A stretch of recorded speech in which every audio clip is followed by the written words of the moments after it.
မင်္ဂလာပါဆရာကြီးအချီတော်ဤကျွန်တော်ချစ်သူပြောတော့သူမချစ်သူအကြောင်းအပိုင်း၅ကိုဆက်လက်ဖတ်ပြသွားမှာဖြစ်ပါတယ်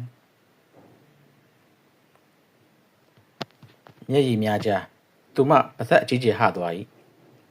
သူ့စကားကိုသူမအံ့အားသင့်ပုံရသွားသည်သူလည်းဘာမှဆက်မပြောပဲသူမထံမှပြင်းရှက်ရှက်အော်တန်မကြားရမီအလင်းမြန်လှည့်ထွက်လိုက်သည်သူမကတော့ကြောင်ပြီးသူ့ကိုငေးကြည့်နေတော့ငိုတန်လည်းဆက်မချရ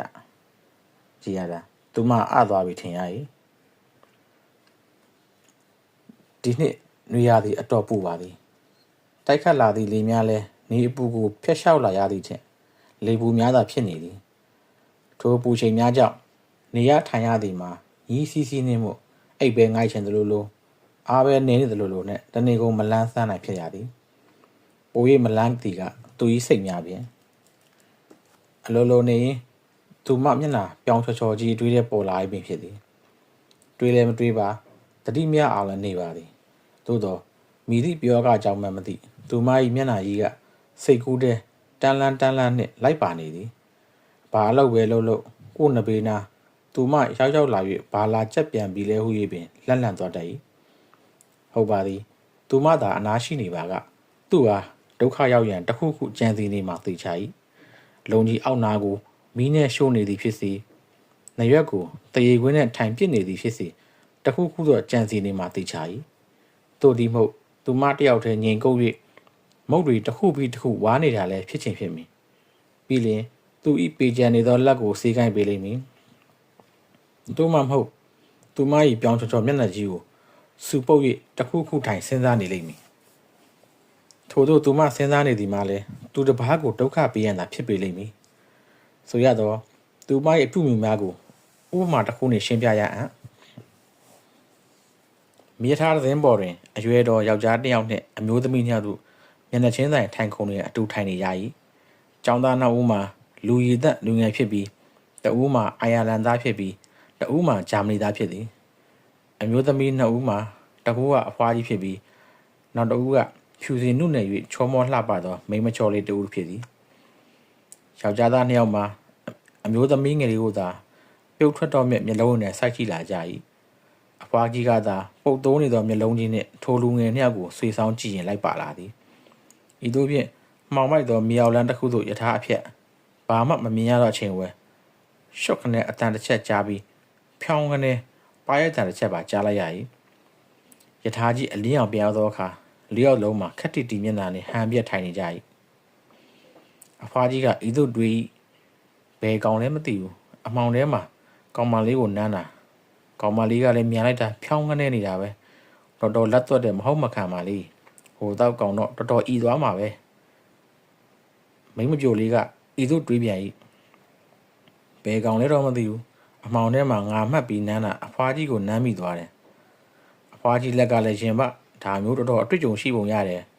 ဖြောင်းခနဲ့ကိုနေတာတာမာပုံကအရွယ်နဲ့မလိုက်ဘူးအတန်ကြီးကတော်တော်အောင်တယ်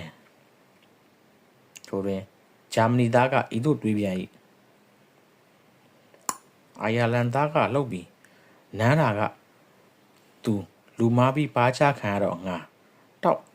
မျက်လုံးထဲမီးပွင့်သွားမလားမှတ်တယ်ဟမ်အိုင်ယာလန်သားကလည်းဤသို့တွေးပြန်၏ကိုလက်ကိုကျုပ်ခနဲ့ဆုပ်ပြီးဘေးကကောင်ပါတီချလိုက်တာငြိမ်မကွာဤလူသာဖြစ်၏သူမလည်း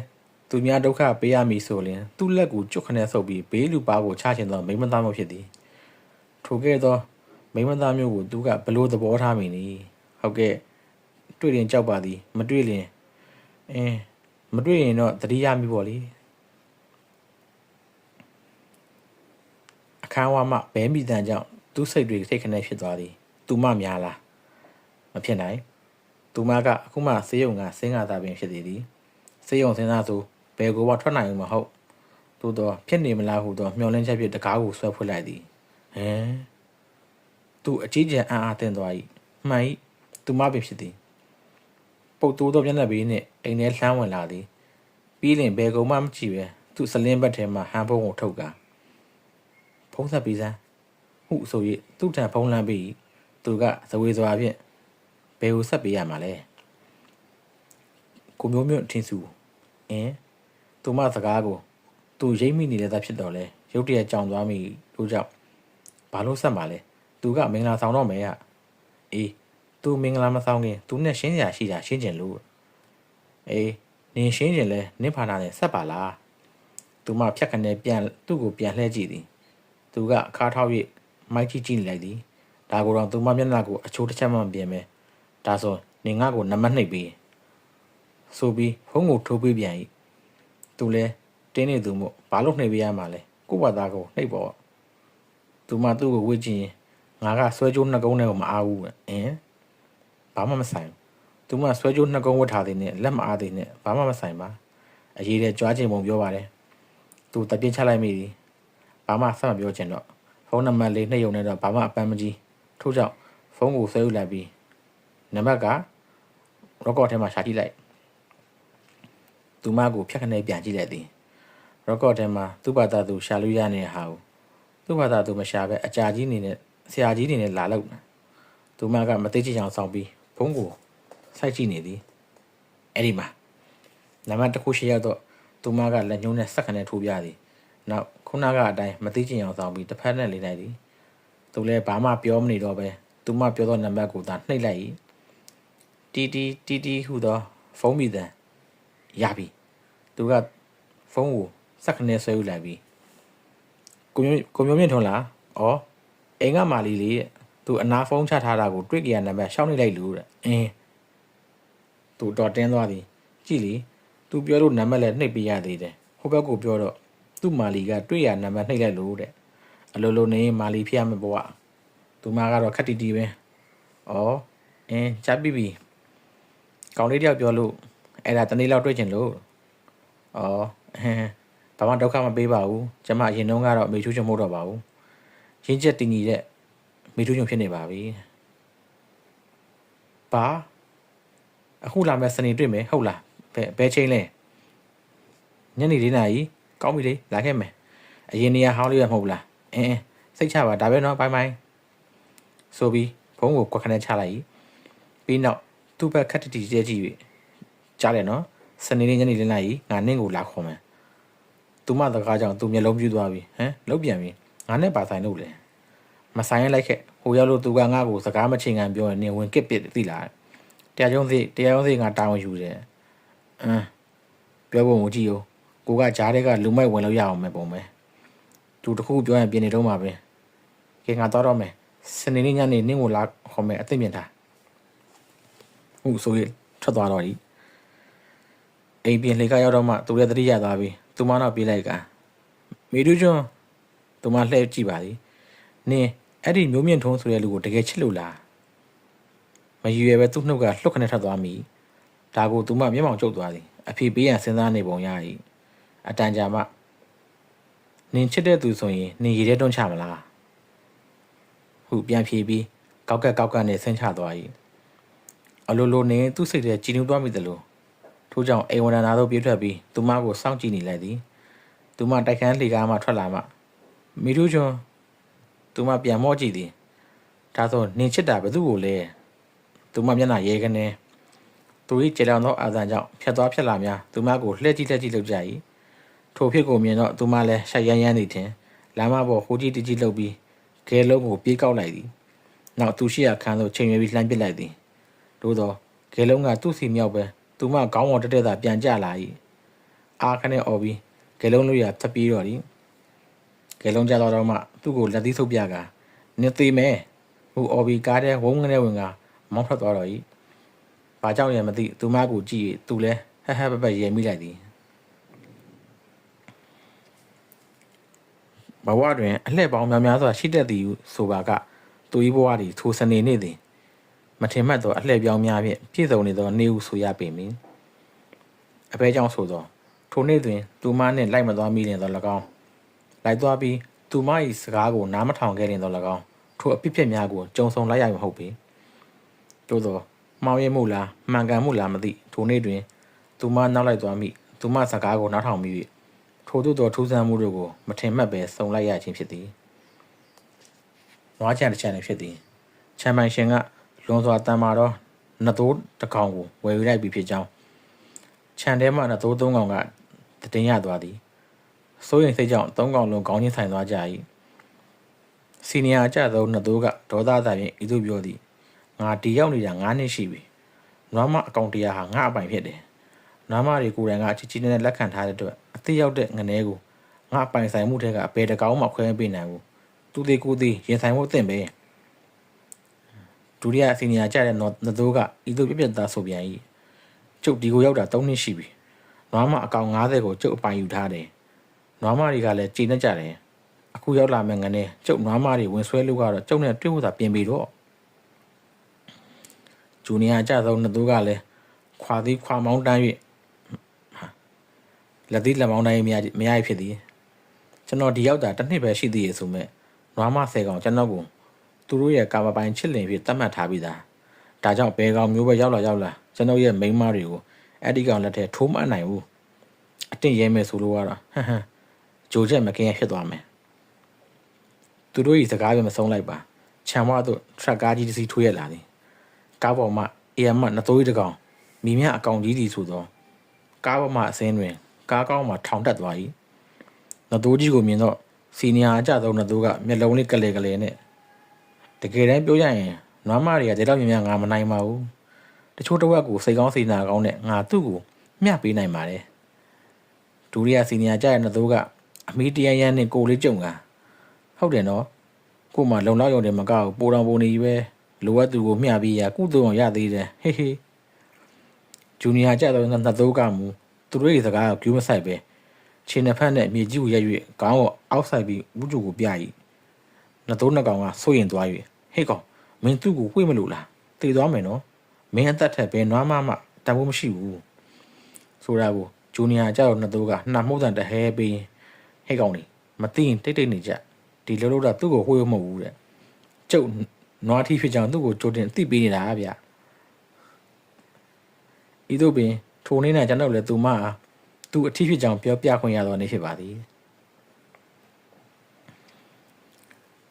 အောက်ကကားဟွန်းတန်ကိုကြားကြတဲ့ကသူမကာမန်သိလိုက်သည်နိုင်ကြီးတော့2နာရီခွဲဝရဏာကနေသူထွက်လာပြီးခဏဆောင်ကိုလမ်းပြောလိုက်သည်သူမကတော့မော့ပင်မကြည့်ပဲကားထဲမှာနေမျက်မှန်နှက်ကြီးတက်ပြီးမိမ့်ကြီးထိုင်နေသည်သူအိမ်ထဲကကမန်းကရန်ဝင်ပြီးအဝတ်စားများလဲနေစင်မှာပဲသူမကြီးကားဟွန်းတန်တတီတီကိုကြားနေရသည်လာပြီးဟာတကားတဲ့သူမကြားလားမကြားလားမသိသူကတော့အိမ်ထဲဆူညံသွားအောင်ထောက်လိုက်သည်တိုးတော့သူမကြီးကားဟွန်းတန်တတီကရက်မသွားသည်သူအဝတ်စားပင်တေးချတာမွတ်နိုင်တော့ပဲအိမ်တကားတော့ခတ်ကတဒုံဒုံနဲ့ပြေးဆင်းသွားမိသူကားနာရောက်တော့မှသူမကားဟွန်းတန်တိတ်သွားတော့၏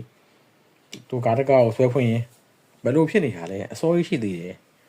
သူမကဝိပင်မကြည့်ပါသူကားပေါ်ရောက်သည့်နှင့်ကားဆက်ကိုနှိုးပြီးဟောင်းထွက်သွားတော့၏လေတိုက်တန်ဝေးလာတတ်သည့်သူများ၏သပင်များကြားသူမ၏မျက်နှာကိုရိုးတိုးရိုးတည်မြင်နေရ၏သူမ၏နှာခမ်းမှာပိုင်းအောင်ဖြစ်သည်သူမ၏အသားရောင်မှာဖြူဖွေးနှုတ်ဖက်နေသည်မျက်ခုံးမွေးကခန်းနဲ့ထူးထိုမျက်ခုံးမွေးမှာအကျော်စိမ့်နဲ့တခုကအထင်းသားပေါ်နေသည်နင်းသာကားမောင်းရရင်ငါတို့သေနေပြီဟုသူမရဲ့အတန်သူရှုပ်ရှက်တတ်ဖြစ်သွားမိသူမတော့ခက်တီတီနဲ့အရှိကိုသာကြည့်ပြီးကားကိုဂယူးဆိုင်မောင်းနေသည်သူကသာဟိုကြီးတီကြီးနဲ့ရှာရမ်းပြီးနင်ကလည်းဟာချိန်နာတာ4နာရီမှအခုကသူစကားမဆက်သေးပဲနာရီကိုပင်ကြည့်က2နာရီခွဲပဲရှိသေးတာဟိုရောက်ရင်အကြာကြီးဆောင်ရအောင်မှာသူမနာရီကိုကြည့်သည်ပြီးနောက်ဘာမှဆက်မပြောပဲကားကိုဂယူးဆိုင်ဆက်မောင်းနေသည်သူမရဲ့သပင်များကိုထုံးဆိုင်တိုင်းလေထဲဝဲလျက်သူမကားလေးကန်တော်ကြီးပန်းချံအတွင်းသို့ကွေ့ဝင်လိုက်သည်ထို့နောက်သူမနှင့်တွေ့ဆုံရန်ချိန်ထားသောကန်တော်ကြီးမြောက်ဘက်ရှိသစ်ပင်ရိပ်အောက်တွင်ရပ်လိုက်သည်လေပြေတချို့ဝဲတိုက်ခတ်နေစေသူမဆန်ရွယ်သားများလေထဲလှုပ်ခတ်နေသည်မျက်မှန်နှက်ကြီးကိုတော့မချွတ်သည်ကားပေါ်ကဆင်းပြီးကလေးကအရှိကောင်းသောသစ်ပင်ရိပ်တွင်ငြိမ်သက်စွာရပ်နေသည်သူကတော့ကားပေါ်ကမဆင်းဖြစ်သည်ဆင်းရန်လဲလိုအပ်မထင်သူကိစ္စမဟုတ်တာယခုကဲ့သို့လိုက်ပြီးတာကိုလွန်လာပြီသူကလည်းသူပဲပြီးသည့်အချက်တော့သူမကြောင့်သူမနောက်လိုက်ပေးရသည်မသိအလုံးမရှိလှုပ်ရှားအမှန်ဆုံးသူအိမ်မှာကိုယ့်လက်ကိုယ်လည်းနေပြီးပြီ哦တန်ရောစင်ဘာဆိုင်လို့လဲအေးလေ တန်ရောစင်ကြောင့်လည်းအီးမြတော့တီးခံနေရတာကိုတန်ရောစင်ကြောင့်ဒါဆိုရင်သူမကိုချစ်မိနေပြီလားဒိုင်းငနဲ့ရင်ခုန်တန်ကြားရ၏ထိုအသေးဝင်လာသည်နှင့်သူ့ခန္ဓာကိုယ်တစ်ခုလုံးကတုံကင်ဖြစ်လာသည်ဖြက်ခနဲသူမကိုဝေ့ကြည့်မိသူမကတော့ငြိမ်သက်စွာကံရည်ပင်ကိုငေးမောနေစေအော်ဒီလိုငြိမ်ငြိမ်လေးနေတော့လဲချစ်စရာကောင်းတာအလိုဘာဆိုင်ပြန်လာလဲသူ့ဖာသာသူမြက်ခင်းပေါ်မတက်ရက်နေတာနဲ့ဒုက္ခပါပဲစိတ်ဒီစိတ်ကြောက်ပဲရာဇဝင်မှာရသေးကြီးတွေခဏခဏဆန်လျှောအိုးဘာဆိုင်ပြန်လာလဲသူမချစ်စရာကောင်းတာနဲ့ရာဇဝင်နဲ့ရသေးဆန်လျှောတာနဲ့စိတ်တွေကြောက်ဖြစ်နေပြီသူမကိုသပြောပါကရေထဲတွန်းချခံမှတီးချသည်သူမအနာရီပင်ကြည့်လိုက်သည်သူလဲရောင်ရမ်းပြီးနိုင်ကြည့်လိုက်3:45အချိန်သားသည့်အချိန်ရောက်ရန်45မိနစ်အလိုသူမရေကန်ထဲကဲလုံးကန်ချလိုက်သည်ပလုံကနေမိတံမကြားတော့လဲရေတွေဝဲကဲထသွားတာမြင်လိုက်ရ၏ဝဲကဲအများကတယုံနဲ့မပြောင်းနိုင်သူမကတော့မျက်မှန်သားကြီးတထားမှုမြင်လားမမြင်လားပြောတတ်ခဝေးဝေးသာစိုက်ကြည့်နေသည်သူကားပေါ်မှာဆင်းလိုက်သည်နောက်ဘာရမဟုတ်သူမနာရောက်သွားသည်ခြေတံကြားတော့လဲသူမလှည့်ပင်မကြည့်ပါသူမြက်ခင်းပေါ်မှာကဲစလုံးကိုကောက်ယူမိလိုက်သည်ထိုကဲလုံးကိုရေချဲပစ်ချရန်ဆန္ဒမရှိပါကင်ထားရန်လည်းဆန္ဒမရှိပါထို့ကြောင့်လက်ထဲပါလာတော့ဆန္ဒမရှိသည့်ခဲလုံးကိုမြောက်ကစားနေမိသည်လက်ထဲမြောက်ကစားနေခဲ့တော့ကဲလုံးသူမရှိသူပြုတ်ကျသွား၏သူမကဲလုံးကိုငုံကြည့်သည်နောက်မှဖနက်ဦးလေးနှင့်ထိတုစော့ကစားနေထို့နောက်မှထိုကဲလုံးကိုဖုံငနဲ့ရေထဲကန်ချလိုက်သည်ကဲလုံးနဲ့အတူသူမဤဖနက်ဝဲကနေဖနက်ကကန်တောင်းတာဖောက်ကနေဟာသူရည်တန်သူမသူ့ကိုဖြတ်ခနဲ့ဝေးကြည့်ပြန်သည်ထို့နောက်ဖနက်မရှိတော့သူ့ခြေထောက်ကိုဖနက်ရှိတော့ခြေထောက်ပေါ်တင်ထားလိုက်၏သူမခြေထောက်လေးတွေမှာမုတ်ပိုင်းတောင်အတောက်ကလေးလိုဖြူဖြူဟိုးလေးတွေပါသူမသူ့ကိုဖြတ်ခနဲ့ဝေးကြည့်ပြန်သည်သူလည်းပါရမဟုတ်သူမကိုငြိမ်သက်စွာစိုက်ကြည့်မိသည်သူမဖြတ်ခနဲ့လှည့်သွားကကောက်ပြီးသူမစကားတန်သူ့ဖနက်ကိုကောက်ခိုင်းတာနိုးပဲဒါမျိုးကဝါသနာပါဘူးသူမဝေးကြည့်ပြန်သည်သူကလည်းစိုက်ကြည့်လျက်သူမပြန်လှည့်ပြန်သွားသည်နောက်ဖနက်မရှိတော့ခြေထောက်မြေကြီးပေါ်မထောက်မိအောင်ခြေတစ်ပေါင်ကျိုးနဲ့ခုံဆွသွားကလွင့်သွားသောဖနက်ကိုတော့ပြန်ကောက်လိုက်သည်ဖနက်ကလေးကပြန်လှန်သွားတော့မှသူမရိုင်ထုံးနဲ့သူမခြေထောက်မုတ်ပိုင်းတောင်ကိုထိုးထည့်လိုက်၏နောက်ပြန်လှည့်မလာပဲထိုကန်းဆက်တွေရက်နေ၏လီဗီတို့ကဝိဝဲနေစေသူမ၏ဆန်ရွယ်သားတို့လွင့်ပြန်နေစေရာသီကလည်းတာယာနေစေသူမနိုင်ကိုပင့်ကြည့်လိုက်သည်သူလည်းသူမနီးသူ3:45ချိန်ထားသည့်အချိန်ရောက်ရန်15မိနစ်အလိုပတ်ဝန်းကျင်တွင်မိသည့်လှုပ်ရှားမှုများမရှိသေးမျက်ပင်တို့သာသူမချရင်ဝစ်စင်းရင်နှမ်းဆိုင်နေသည်ကျွတ်တွေ့နိုင်ရန်တော့သူ့စကားကြောင့်သူမမျက်လုံးပြူးသွားပြီးဝတ်ထားသောစကတ်ကိုမှကအပေါ်ပြန်ပြေးတက်လာ၏မျက်ခင်းလွတ်ရရောက်တော့သူ့ခြေထောက်ကိုသူပြန်မကြည့်သူမခြေစလုံးမှာဖြူဖွေးနေသောမုံလာဟုံးနဲ့တူ၏ဘာကျုံမှတွေ့တာမတွေ့မှသူ့ကိုပြန်လှည့်ကြည့်လိုက်သည်နောက်မှဘာမှမပြောဘဲလက်ကလေးပိုက်ကကံရည်ပင်ကိုငေးကြည့်နေသည်သူမတက်ထားသောမျက်မှန်နှက်ကိုခေါင်းပေါ်ဆွဲတင်လိုက်သည်ထို့သောမှသူမမျက်နှာတုံမုံနေမှန်းသိရသည်ဘာကိုအလိုမကျဖြစ်နေတယ်ဆိုတာတော့ရှင်းနေပါပြီတီသူမလက်တွင်ပတ်ထားသောနာယီမီတန်ကြားရ၏သူနာယီပင့်ကြည့်လိုက်သည်4 နာရီထိုးပြီမရွယ်ပဲကားလမ်းမပေါ်ဝေးကြည့်မိသူတို့ထံသောအိုတီလာသောကားသီးမှမတွေ့ရသူမဖက်ပြန်လှည့်ကြည့်မိသည်နှာခမ်းများမဲ့ကျနေသူသတိထားမိနောက်လွေလာသောဆလင်းဘက်ကိုဖွင့်ကြည့်လိုက်သည်ထိုအိတ်ထဲတွင်ခွေခောက်ထည့်ထားသောပေါင်မိုးရှိတစ်လုံးပေါင်မိုးကိုထိုး၍ကွက်ခနဲ့ဝါလိုက်သည်သူ၏နားထဲတွင်လည်းစိတ်တူနေလို့စားတာဆိုသည့်စကားလုံးကိုပြန်ကြားရောက်နေမိသည်ပေါင်မိုးကိုကွက်ခနဲ့ကိုက်ချနေပြန်သည်သူမစိတ်တူနေပြီဘာကြောင့်လဲဆိုတော့ပေါင်မိုးတဝက်စာကိုစိတ်တူနေပြီသူမမျက်ဝန်းနဲ့လည်းပေါင်မိုးတဝက်စာမျက်ရည်များဝိုင်းနေပြီသူမထံမှနှာရှုံးတန်မျက်ရည်အလုံးကြီးလုံးလိမ့်ကျလာသည်တစ်ဆက်တည်းပေါင်မိုးတကထိုက်ကလိုက်ပြန်သည်အီစီကိုကြည့်ချင်ရပြင်သူသိပြီသူမအတော်ဒေါသထွက်နေပြီဆိုတာကိုသူမကိုကြည့်ပြီးသူလည်းဘာလှုပ်ရမှမသိဖြစ်နေ၏အတန်ကြာမှ4 နာရီကျော်ထိုးနေပြီ သူမထံမှရှိုက်တန်ကြားပြန်သည်လက်ဆက်တဲ့ပေါင်မုတ်ကိုတော့မျိုးမချရသည်သူကပဲဆက်ပြီး4:15လောက်ထိစောင့်မလားသူမဘာမှပြန်မဖြေပါလုံမိလောက်ရလောက်တာလားတမင်တကာလားတော့မသိမျက်ရည်ကျတော့ပါတစ်ဖက်ကိုပေါင်မုတ်တစ်ဝက်နဲ့ကောက်တုတ်လိုက်သည်နောက်သူ့ကိုမကြည့်ပဲငါ့ကိုဖုံးဆက်ပြီးဟူဆို၍သူမအိတ်ထဲကဖုန်းကိုထုတ်ပြလိုက်သည်သူဖုန်းကိုလှမ်းပြူသေးပဲသူမကိုပြန်ကြည့်နေမိသည်ဟိုတခါကလိုမာလီကလက်ကမြင်းပြီးတွေ့ကြရနံပါတ်နှိပ်လိုက်လို့ဟူသောအပြောခံမှာဆွေးဖြစ်သည်သူမသူ့ကိုဝင်ကြည့်သည်သူမမျက်လုံးများကတမျိုးကြီးဒေါသထွက်နေသည်လားခံစားနေသည်လားသူမခွဲတတ်မတက်တာသည်ဆုံးသူ့လက်ကင်ဖုန်းကိုလှမ်းယူလိုက်သည်နောက်အလွတ်ရနေတဲ့ဖုန်းနံပါတ်များကိုဖုန်းကချက်ချင်းမဝင်ဖုန်းအားသေးဘူးသူ့စကားသံ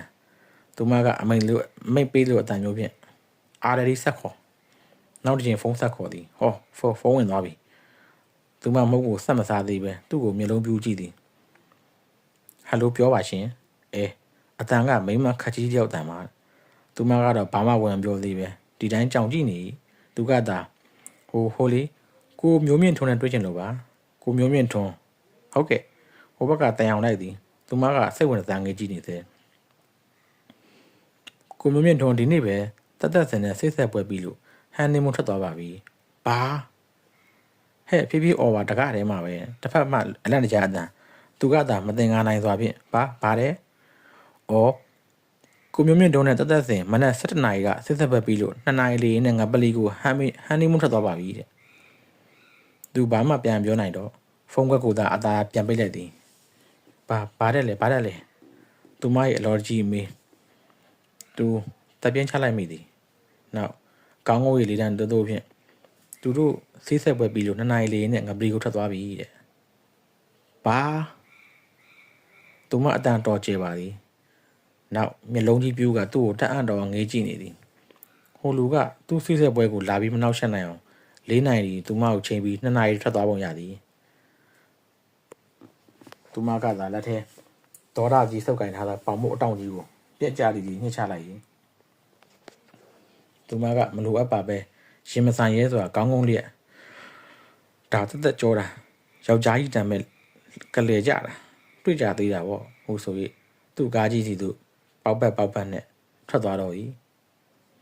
သူလည်းမျက်လုံးပြူးနဲ့ဟေးဒါပဲလေသူမလှည့်ပြန်မကြည့်ပဲလာကားပေါ်တက်သူမသကားကြောင့်သူမျက်လုံးပြူးသွားရ၏ဘယ်သွားမှလည်းရင်ပြောလီရှာမရှိနဲ့တက်ဆိုတက်သူ့စကားမဆုံးခင်သူမထအော်သည်သူလဲဘာမှမပြောတော့ပဲကားပေါ်တက်လိုက်သည်သူကားပေါ်ရောက်သည်နှင့်ကားကိုစောင့်ပြီးမောင်းထွက်လိုက်သည်ကားကပြေးလမ်းပေါ်ရိတ်ခနဲသူမမျက်မှန်ကြီးပြန်တက်လိုက်သည်ကားကမင်္ဂလာတုံဘက်သို့ဘယ်ဟိုသွားမှလဲလေရင်ကွင်းကိုသူမစကားကြောင့်သူကြောင်သွားမိသည်ကားကအချိန်မင်းစွာပြေးလာသေးလေရင်က2နာရီထွက်လာလေတဲ့အခုက4နာရီကျော်နေပြီသူမ၏ကားလေးရုတ်တရက်ချိန်လျှော့သွား၏သူ့စကားကြောင့်သူမစဉ်းစားသားပုံရ၏ထို့နောက်ကားကိုကွေ့ချလိုက်ပြီးတခြားလမ်းစီသို့ဦးတည်လိုက်သည်သူချိုးကွေ့လိုက်သည်ကမြို့ပြင်လမ်းဘက်ဘယ်ပြန်လာလဲဘယ်ဟိုသွားမှလဲငါပလီကိုသူမစကားကြောင့်ကြီးကျယ်အံ့အားသင့်သွားရသည်သူမကြီးတော့တကယ်သွားမဲ့ပုံ